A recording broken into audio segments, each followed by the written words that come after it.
science is based on, you've all heard of hypothesis, right? Scientific hypothesis, you've heard of theories, and you've heard of scientific laws. Now, unfortunately, some people think that you go from a hypothesis to a theory to a law. That would make sense, but that's not how it works. There are laws, like the law of gravity, thermodynamic laws, and things like this. They either support your theory or they don't. So it's like on its side. But they're very strong. I mean, if your theory goes against the law, you have a problem, okay? Because laws are laws. In other words, they're things that we see all the time.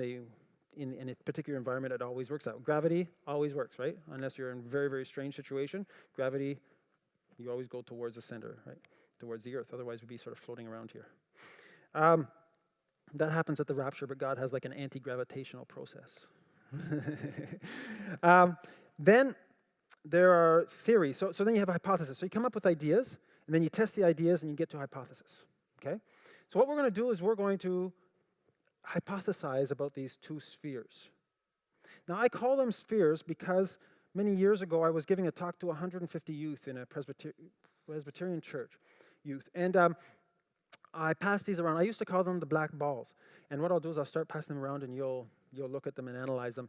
And after 45 minutes, they hadn't come back. So I glibly said to 150 teenagers, "Who's got my balls?" And so now I don't call them balls anymore. I call them spheres. So there's no confusion in case I want to find out where they are again. All right. So now one of them has a little white dot. It used to be a bigger one, but it's sort of worn off. Has a little white dot. In fact, and one of them's maybe a little bit bigger now. They both are black spheres, but one of them has a little bit of a white dot, okay? Now the question we're going to ask is, which one will bounce the highest when we test it? Okay, that's the question. Now that means I don't want you to bounce it. We're going to all do it together at the end. All right, it's very important for it to say a hypothesis. You're not going to test it. Do you promise? Everybody promise? Not going to test it? Good. What do scientists bring from themselves to do science?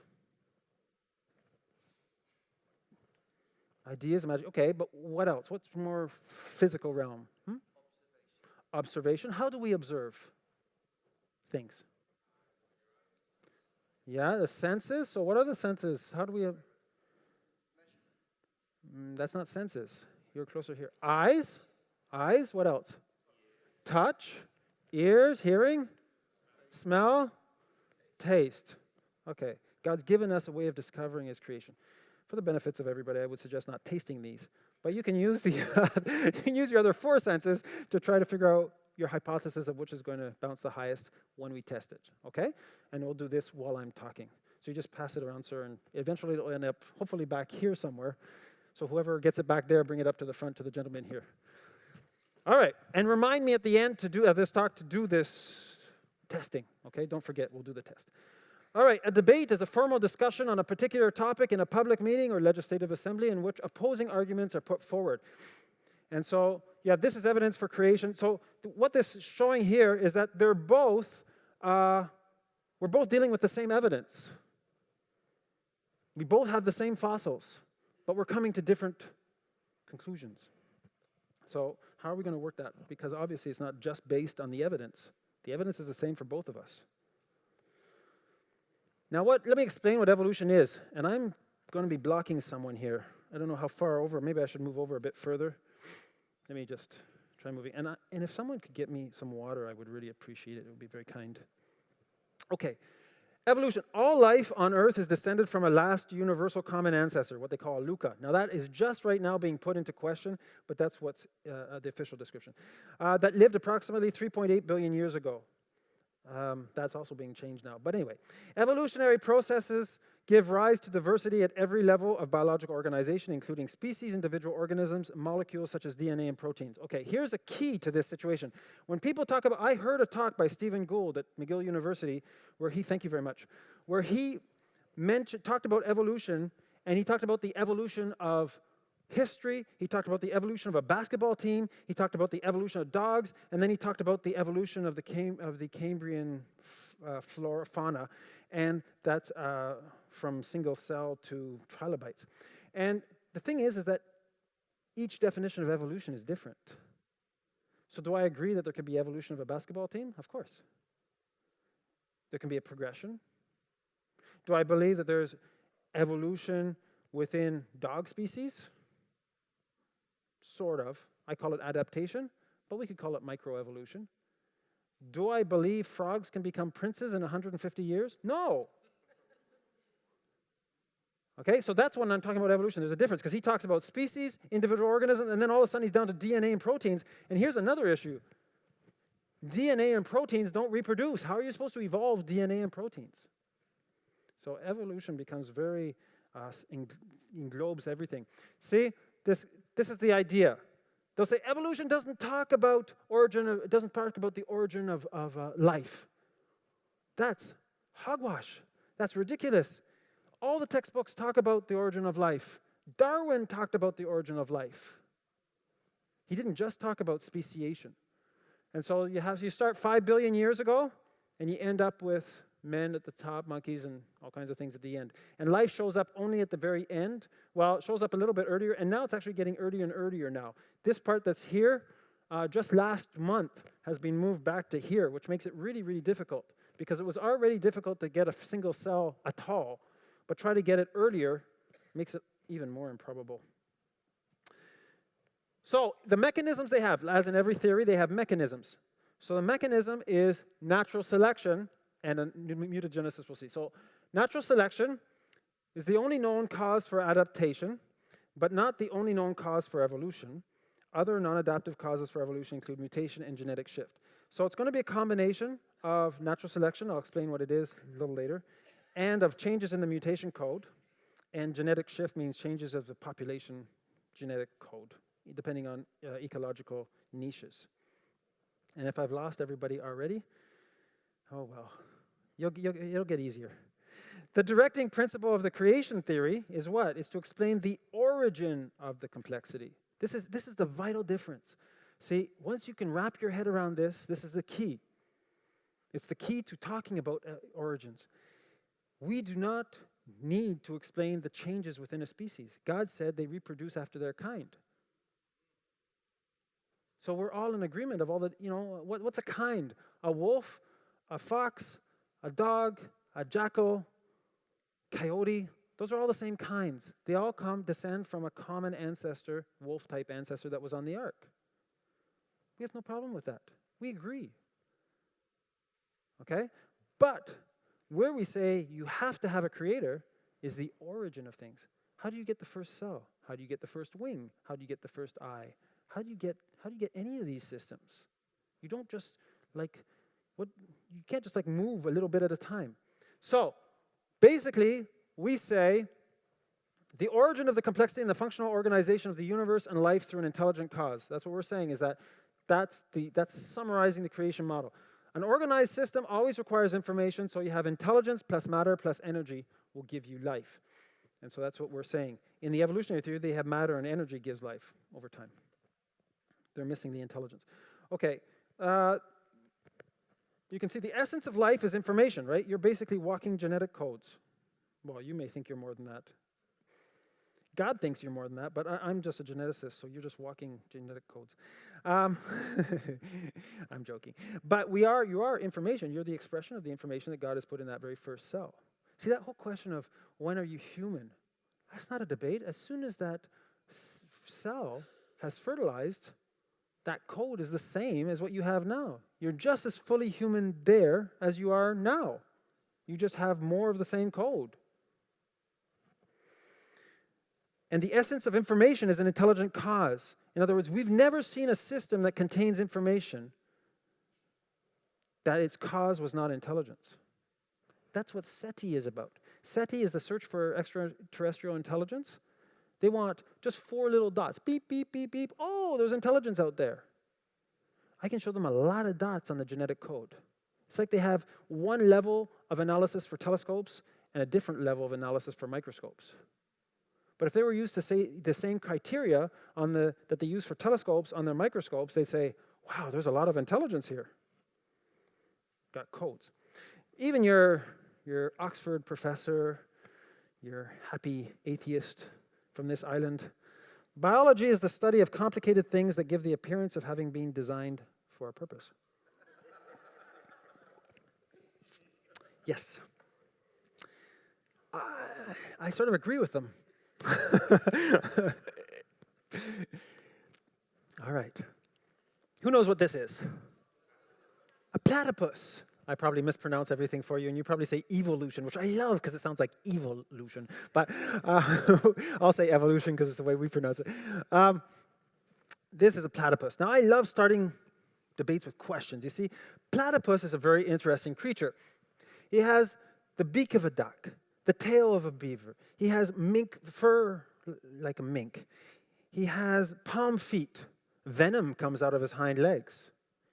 He lays eggs, or she lays eggs, and milks their young. It's sort of like the creator took everything that was left over on the shelves on day 6 and said, oh, here's a whoa, platypus. They're not very big. Well, actually, they found one that was a meter just a few months ago, and it's fossilized. So I like to ask my evolutionary colleagues, please explain. I don't have a problem. I'm a creationist. You explain that. And they finally came up with an idea on my 15th debate or something. They came up and said, oh, this is a transition. I said, okay, from what to what? Choice is unlimited here, and the fossils show up in the wrong time because platypus fossils show up 35 million years ago. Now you'll notice as I go through, I'm only going to quote evolutionists.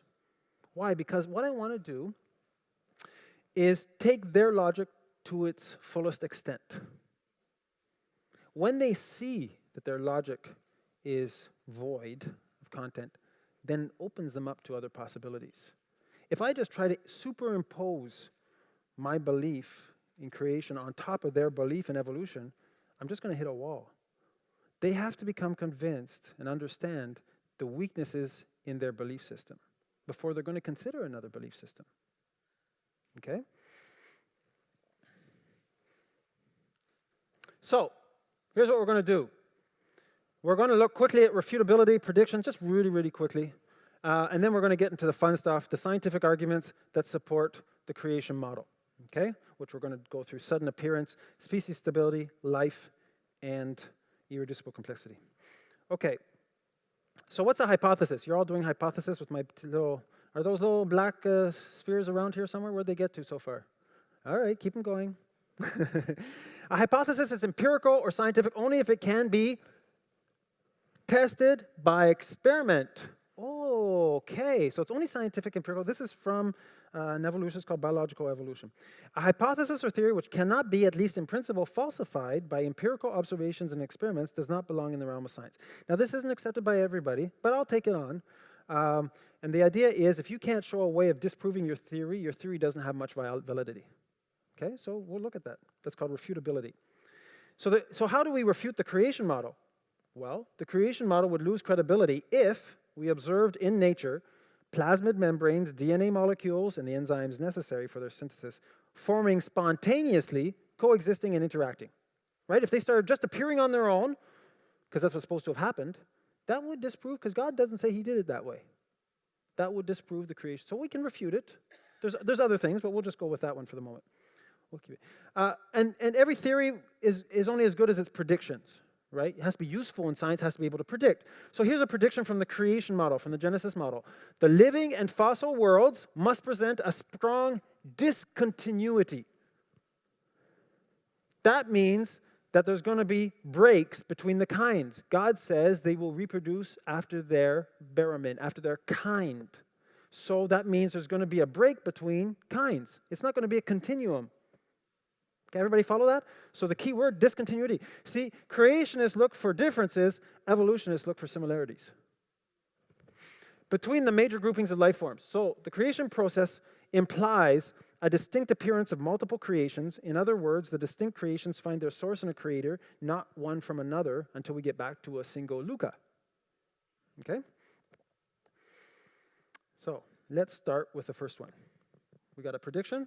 We can refute it. Let's see what the evidence holds. Is there, in the fossil record in the living world, is there evidence for discontinuity? Well, the first discontinuity we're going to look at is, where did life come from? Now, this is the law of biogenesis. It's called life comes from life. In the 1668, Francisco Redi demonstrated that when you had a piece of meat, it didn't transmutate or spontaneously generate into maggots and flies. He isolated the meat and then there were no more maggots or flies because they didn't have microscopes. So they didn't know that these were laying eggs here and the eggs were showing, right?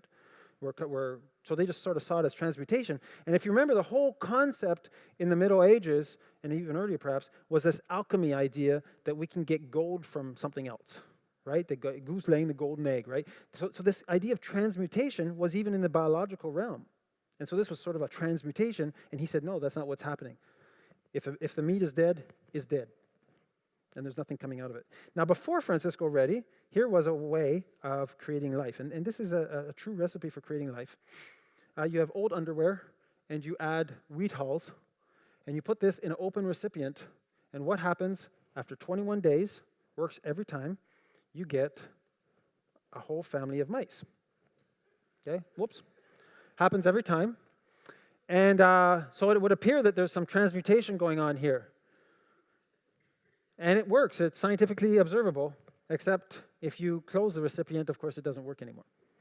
So, life comes from life. Now, later on, there came the question of, could it happen with bacteria? Maybe bacteria can spontaneously arise.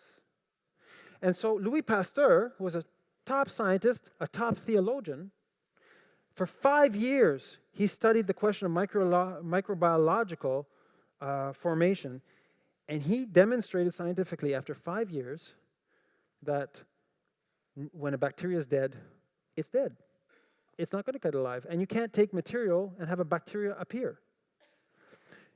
He published in 1859. I find that fascinating. Does that year ring a bell to any of you, 1859?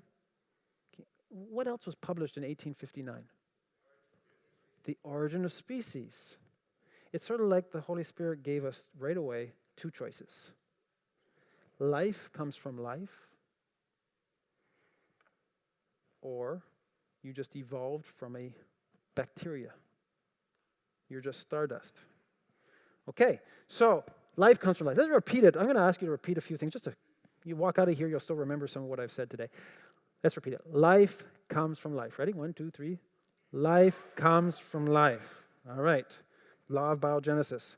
Right away, that's a really... Now, I'm not going to solve something you've probably lost a lot of sleep over, and the question we're going to solve right now is which came first, the chicken or the egg?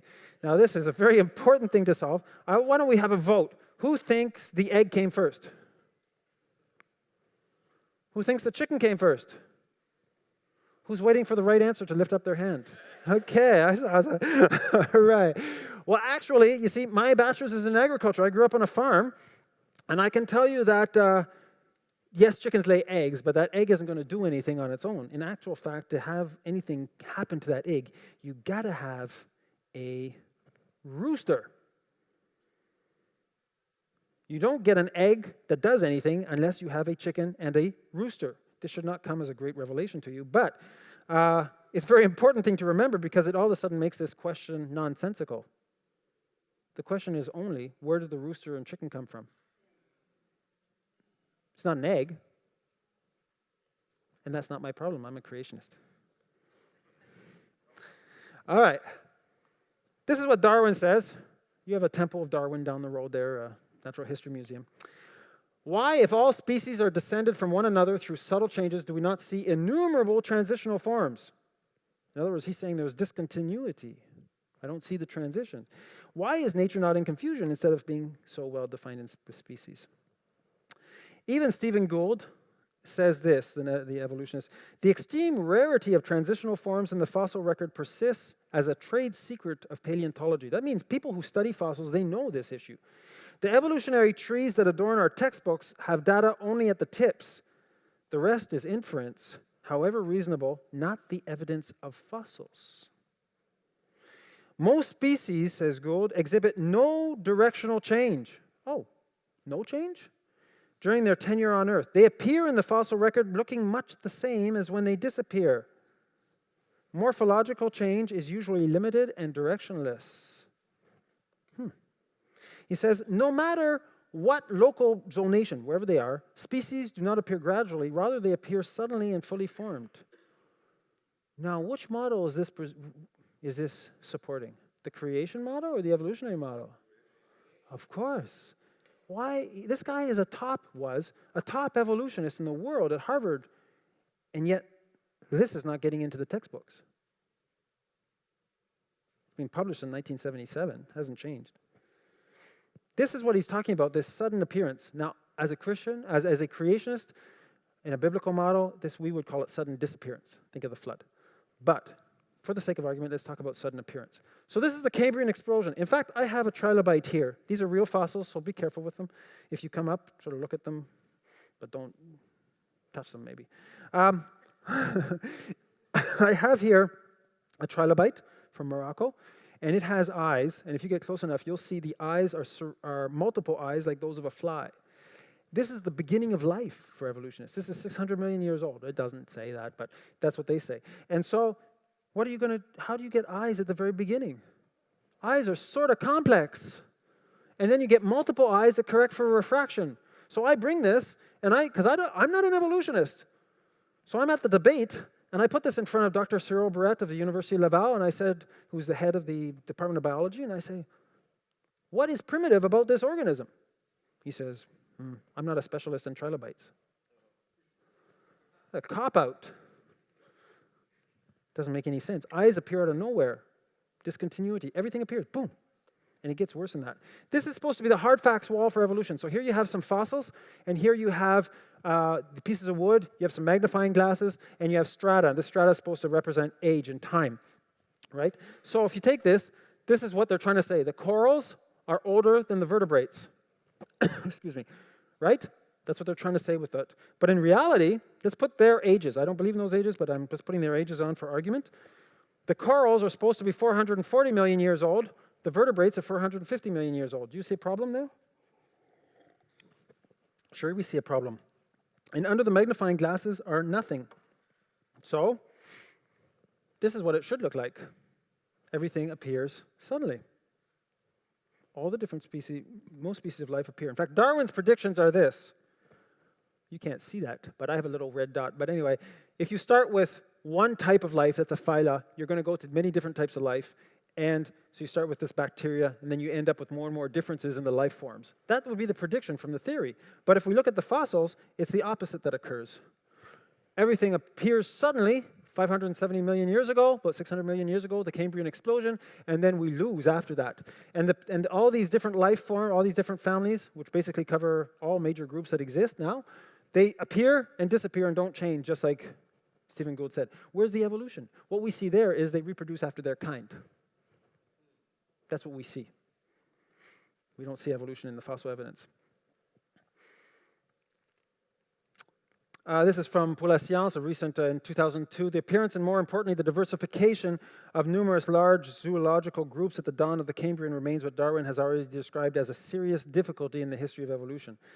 Darwin tried to explain this event, paleontological event, by suggesting that the fossil record was incomplete. But this argument is no longer tenable, as we now have complete geological series from the Precambrian to the Cambrian, and yet we continue to notice the very sudden appearance of fauna. So, here's the issue. Non-living matter to cells. Life comes from life. So how do you get non-living matter? It's dead. Right? Doesn't work. Bacteria to different types of cells, to eukaryote cells. It's a massive jump. There's no way of doing it. Invertebrates to vertebrates, no backbone to backbone. Unicellular to multicellular organisms. Insects. Even they don't know where they came from. They just, poof, insects. Wingless insects to winged insects. How do you do that? See, Stephen Gould expresses it very well here. He says, in what way could one start with nothing and finish with something complicated if evolution must follow a series of small intermediate steps, each step being an evolutionary advantage?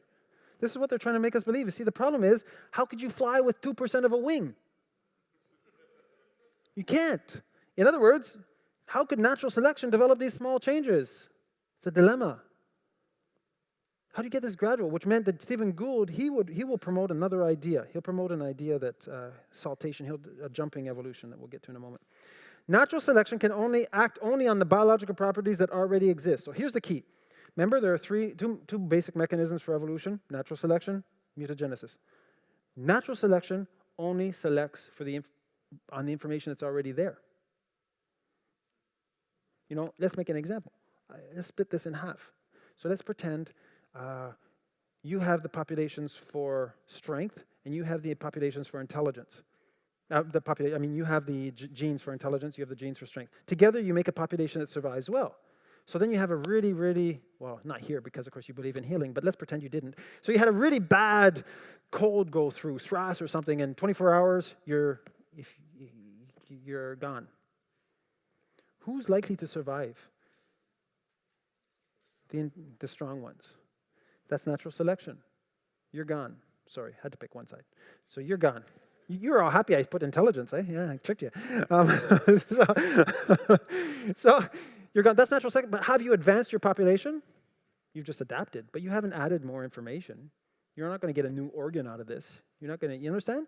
People say, well, what do you do with vestigial organs? I have an answer to that. Most of them we don't take out anymore. But what do I care about vestigial organs? Those are things that are leaving. I want to know what's coming in. Right? If evolution is true, I want to know where's all this new information for new stuff. No new stuff. This, unfortunately, is still today in textbooks. Modern giraffes have long necks because some of their shorter-necked ancestors had to stretch their necks to reach leaves high in trees during the times of food scarcity. What? You can just add valves. You can add, they have 7 valves to keep their head from exploding from the pressure of their heart when they go down to drink. They just, there's not enough leaves. I'm going to add a valve. What? This muscular activity required activation of more genes, and corresponding incremental activity induced changes to those genes. Really? Which were then transmitted to the offspring. How did they do that? You have a mouse, you cut the tails off. Don't do this at home. You cut their tails off, and they have offspring. Those offspring are going to have tails. Right? How did they pass that on?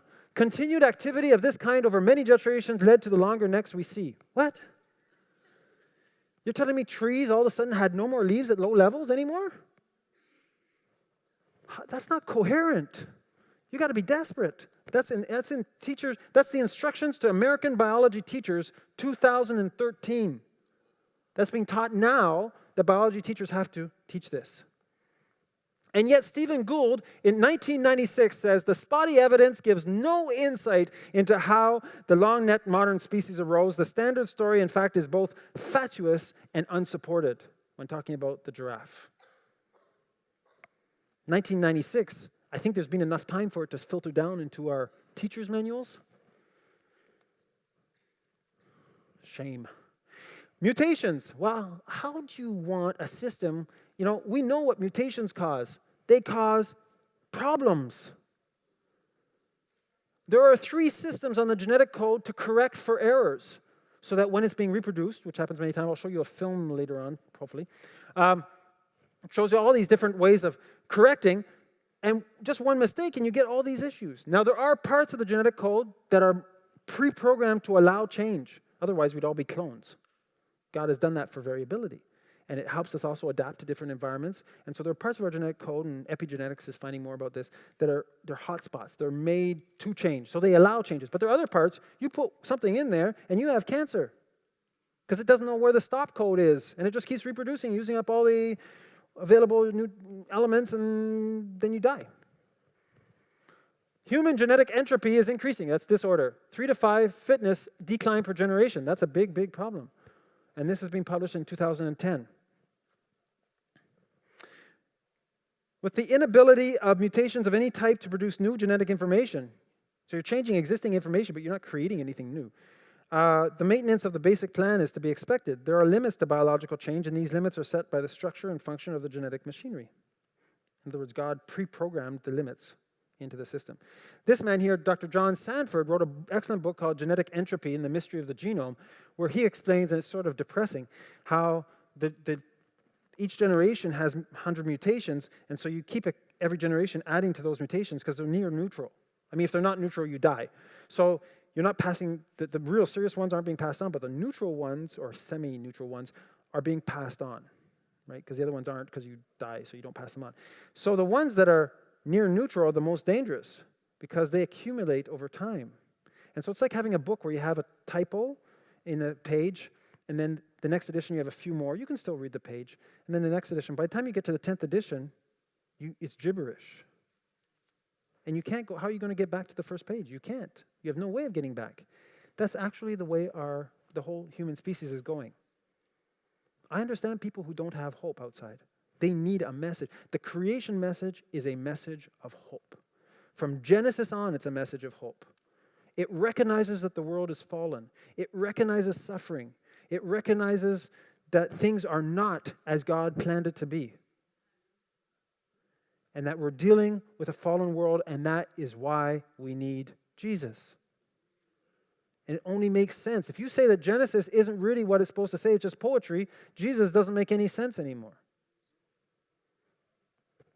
And he says, this is the way the genetics are going. So when God says eventually he has to make a new heavens, new earth, because he really does. He really will. Things are going downhill fast. Okay, species stability. We do not have enough time. Okay, here is frogs. They haven't changed in 100 million years. Frogs are frogs. Remember when I said frogs become princes? I asked the evolutionists, I say, you really believe that frogs can become princes in 150 million years?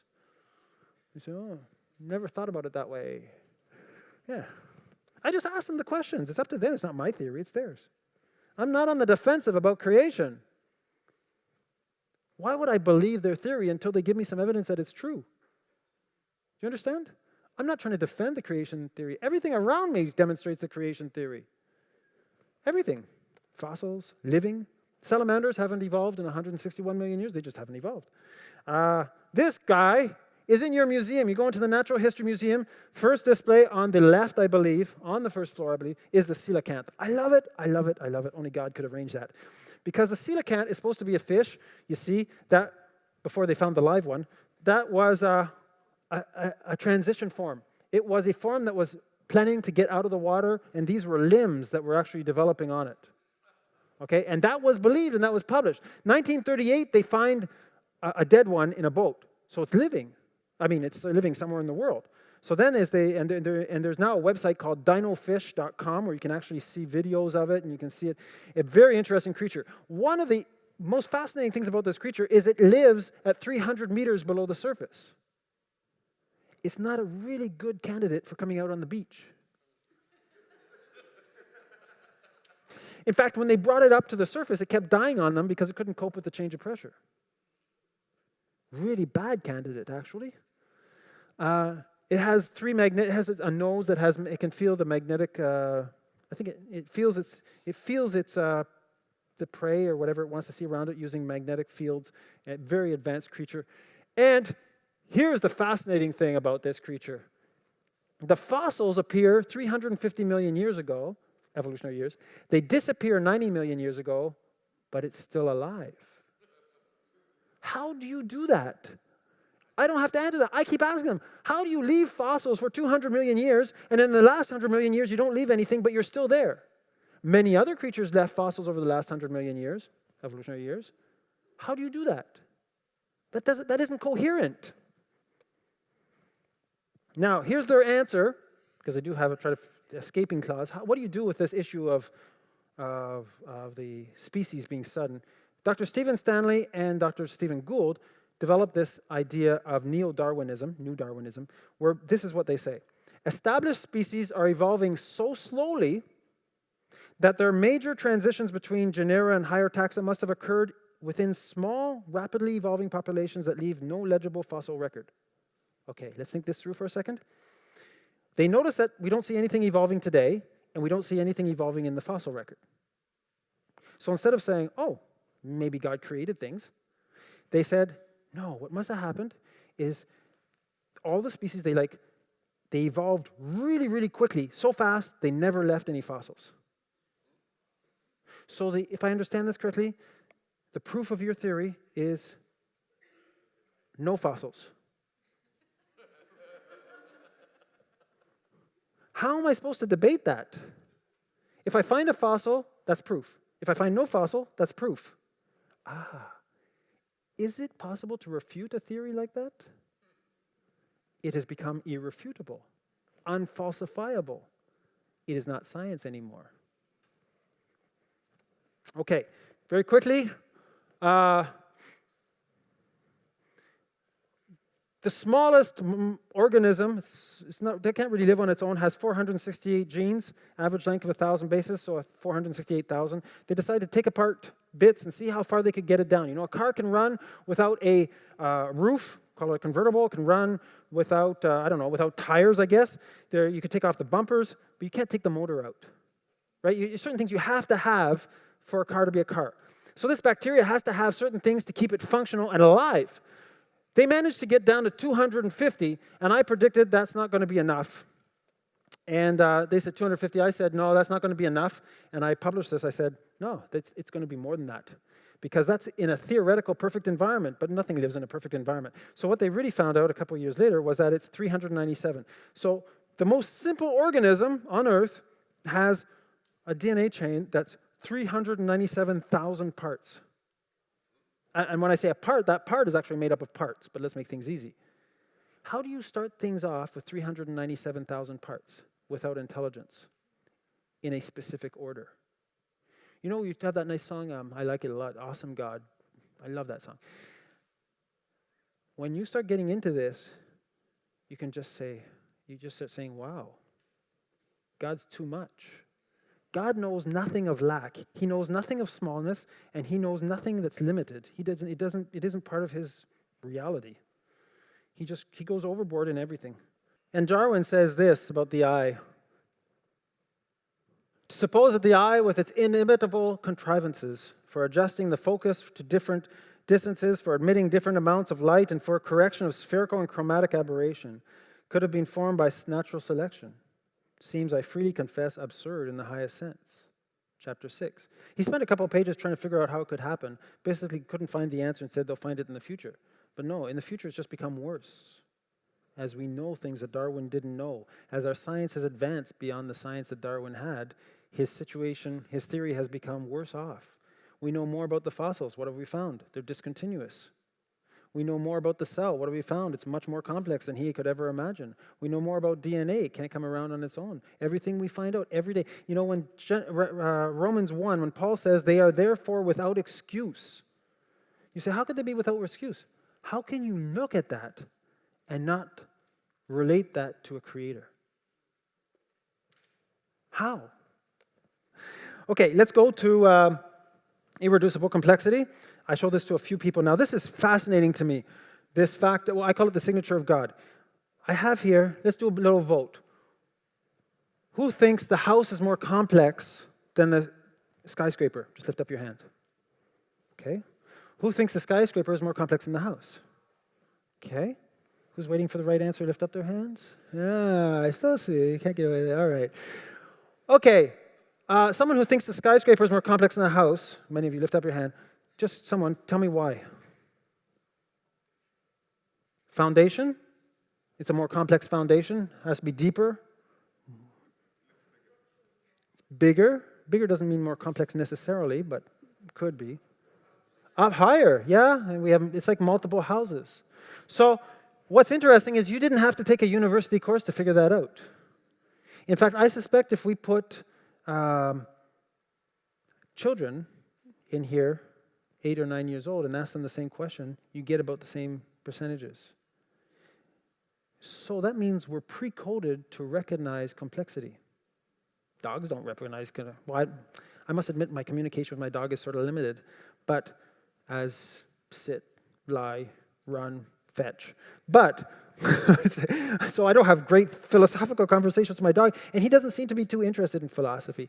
But it would appear that we are pre-designed to recognize complexity. Now, why would God do that? Why do you think God would do that?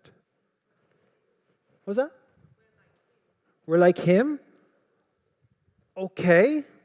I was thinking of something else, but yes, what else?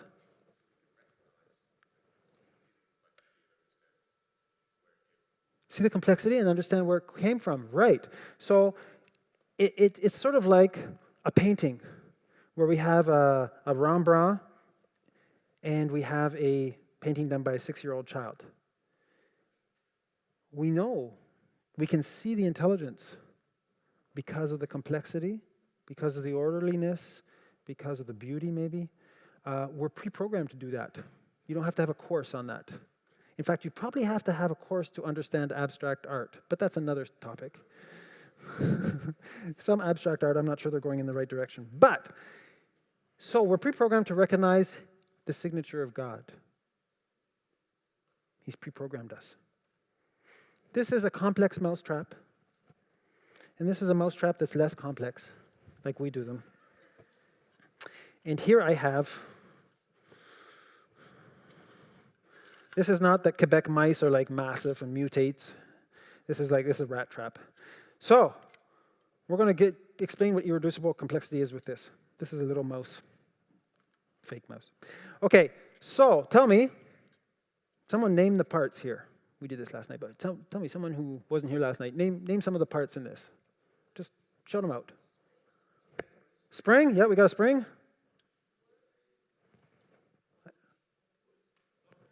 Block of wood, yes. Trigger, I guess that would be this. What else? The what? Bait, yeah, I don't have the bait. That would be the bait holder or the bait. And of course, there's the clamp, right, to swap down. Now, if I remove the spring, does it still work? The clamp? The wood? The trigger? The bait? Not really. So that means it has an irreducible complexity. It has a complexity, it's simple, but it has a complexity, but you can't reduce it. Whenever you find irreducible complexity, it means there's a creator. Because someone had to, I've never seen evolutionists suggest that this 6-part mousetrap came about through billions of years of chance. Never. Has 6 parts. Now, interestingly enough, I have had them say that this mouse, which has how many parts? Trillions of parts. Okay, this mouse is really complex. DNA code, a lymphatic system, a reproductive system, a muscular system, a nervous system, ocular system. We could go on a lot of systems. And this has trillion parts. It's the product of chance. This has 6 parts. It's the product of intelligence. That's chance. That's intelligence. I haven't quite figured out that. I've worked at it for many years. And I haven't figured that one out. But, that being said, let's look at this situation, analogy situation. So, if it can't be reduced, it has to be. So let's talk about the tails, the flagellum in the bacteria. So here you have bacteria, E. coli, they're inside your gut, inside your intestines, and they help you digest. And these little propellers, they have 40 to 200 all around the cell. These flagellum turn at up to 100,000 revolutions per minute, stop on a quarter turn. They basically look like a drill. This is an electron microscope picture of one. So you have the cytoplasmic membrane, so you have the cell membrane. It has a bushing, a rod, an S-ring. For those of us who know a bit about engineering, this is like your drill, like a common drill. And it has a protein shunt, moves proteins in, and this thing turns either directions. But for this to be useful, of course, it has to be connected to something. It has to have a purpose. So for the purpose to work, you have to have it actually go digest information. They aren't like this. They aren't all on the end, but this is just for picture. So on the membrane, you have to have places on the cell which analyze what's outside the cell. Because the reason for the propellers is to move the bacteria to a place where it gets elements to use, digest.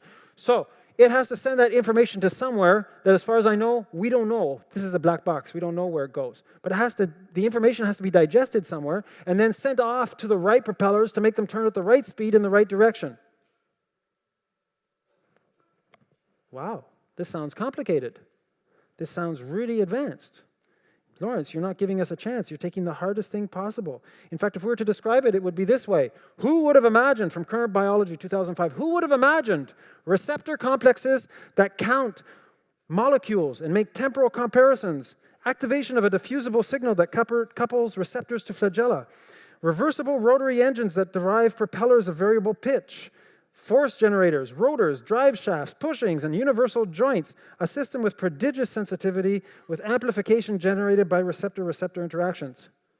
You ready for the test?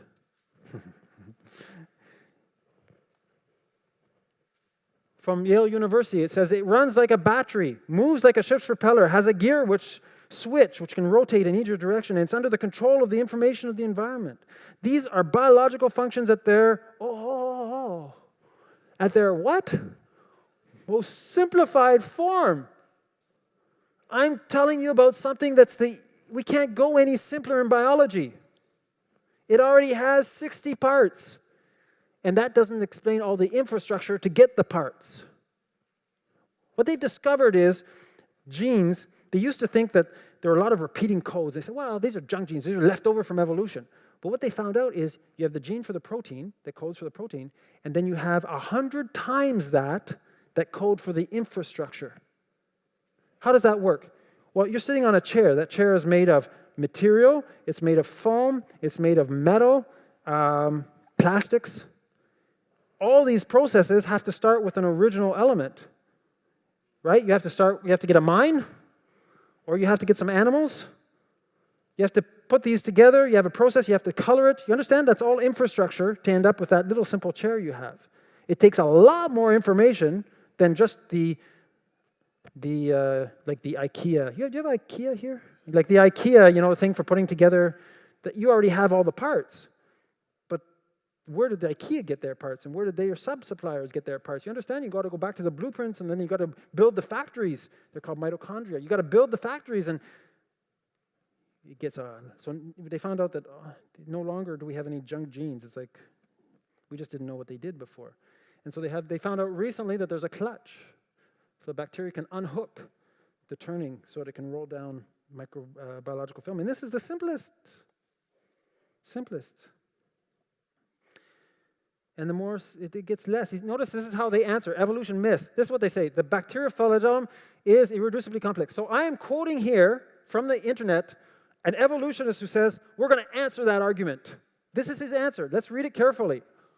It has been proposed that the flagellum originated from a protein export system. Over time, this system might have been adapted to attach a bacterium to a surface by extruding an adhesive filament. An ion-powered pump for expelling substances from the cell might then have mutated to form the basis of a rotary motor. Proposed, might. The pump just appeared?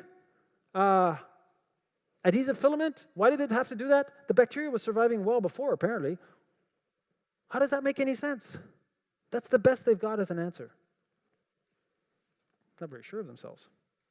Proposed, but has no value since there's no scientific substantiation for the two mites. Okay, we get to the end now. Biology is in a privileged position in the study of complexity of all living systems. Even the most simple, as I've just shown, are complex. We can get much more complex, of course. Biological systems are all complex systems. That's a fact. Complex systems appear only from intelligent causes. That's a fact. Okay. Biological systems exist because of an intelligent cause. That's a direct and rational deduction. It's not religious for me to say that this computer has been created. That's not a belief. If I try to say who created it, that might be religious. But in a secular system, it's just normal that we would say we've been created. If I start defining who, that may go beyond the realms of a secular system. But do you understand what I'm saying? It should not be a problem to say, I'm created. That's just a rational and logical deduction of what we know in science today. So, we've gone through this really quickly. You survived.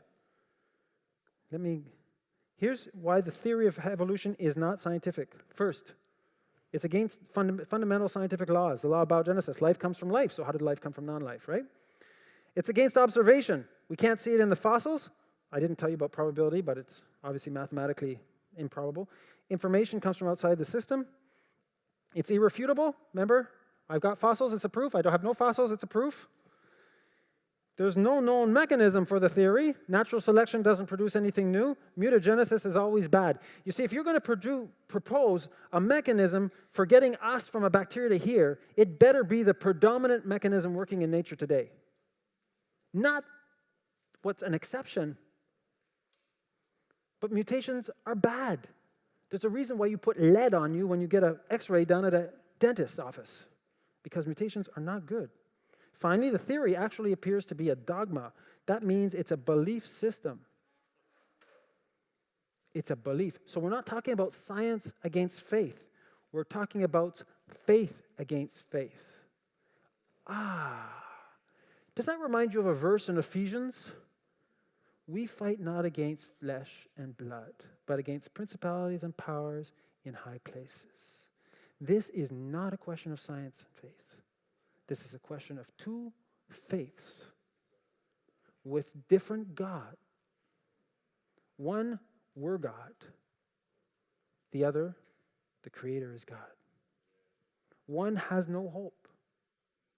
I was recently on Russia TV, and they had me debate an atheist and an evolutionist. And they, in fact, if you go onto the internet, type YouTube, I think if you type Laurence Tisdall, Russia TV or whatever, you'll find it.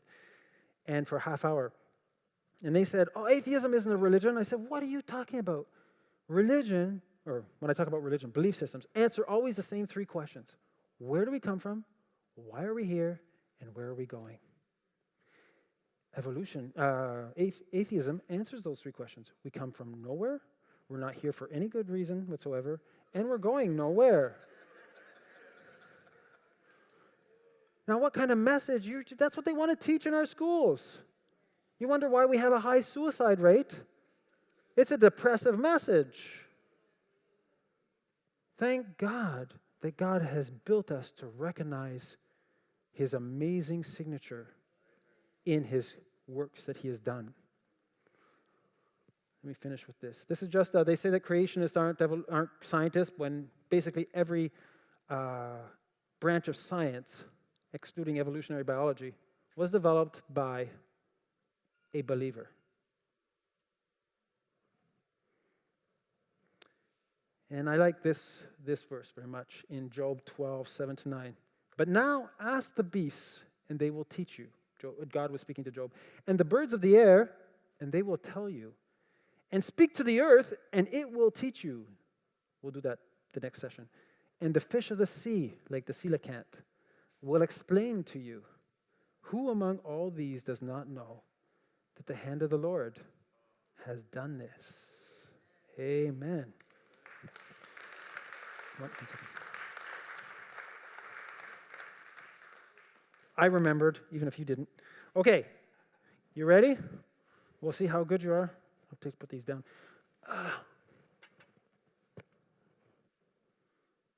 We'll get to the fossils in the next session when I talk about the age of the earth. All right. So, let's see how good you are at hypothesizing. Okay, let's have a vote. Who thinks the one without the white dot, is going to bounce the highest? Just raise your hand. This one, the one that's a little bit bigger, you might say it's bigger. 1, 2, just a few. 3, 4, 5. Okay. Who thinks obviously the one with the white dot is going to bounce the highest? Okay. Who thinks they're going to both bounce the same height? Okay. Who's waiting for the right answer to lift their hands up? It's like half of you. Wow, you guys are really timid. Okay. So let's do this. Let's do the experiment. So we're going to do the one. This is just so you'll see. This is the one with the white dot. Okay, I'll just put it here. So we're going to test this one. Okay. So we'll start it from about this height. Okay, so it was about that height. Now in science, something that happens once isn't scientifically analyzable. So I've got to do it at least twice, right? So we'll do it a second time. And of course, science, even twice, for it to be mathematically statistical, we have to do it 30 times. I'll do it 3 times. Okay. So now maybe next year when Pastor Bruce or when you invite me back, because I will be going to Wakefield, we can do the other one. We can kind of...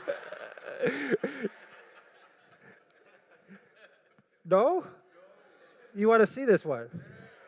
Now, I noticed there was a difference of opinion. Is anybody sure that they're right? Oh, you are? Okay. Which one is it?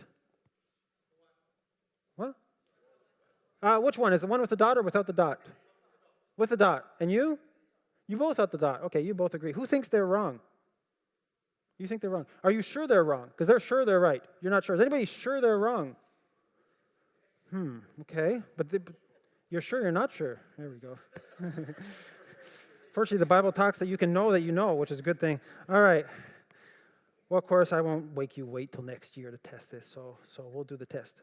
Now, you'll see the the importance of observation when we do experiments to establish whether a hypothesis is true right now, because I'll test it now, you see. Oh, maybe we can test it a second time, because you might not have believed what you just saw, and you want to be really sure. Which shows you what? It shows you that in science, you do not know unless you've seen it.